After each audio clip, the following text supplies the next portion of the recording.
Sebab Yang Arif dah buat keputusan di mana Yang Arif menyatakan bahawa elemen-elemen untuk membuktikan pertuduhan tersebut, pemilikan, pengetahuan, pengedaran, knowledge dia, pergerakan dia, denial dia, yang banyak kali dideny, dadah ni bukan saya punya, pistol ni bukan saya punya, pelbagai keterangan yang lemah oleh pihak pendakwaan, even berlaku kontradiksi, berlakunya perbezaan keterangan antara pegawai-pegawai Serbon yang terlibat, isu tentang akses kepada kereta, they used to fob, diorang tekan fob, tak boleh nak engage, kereta tak boleh nak buka, kereta dibawa masa perbicaraan, ada pintu yang boleh dibuka walaupun kita dah tutup dengan remote, ada pula polis yang kata boleh buka pintu di sebelah pemandu hadapan dengan kunci sedangkan tidak ada lubang anak kunci, walaupun dia kemudian repair statement tersebut. So bila ada terlalu banyak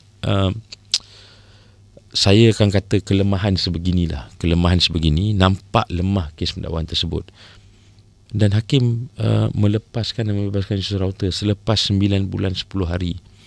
Tetapi salah satu lagi perkara yang saya nak sentuh dan mungkin ramai tidak tahu, atau mungkin anda yang tahu tapi saya nak sahkan lagi sekali.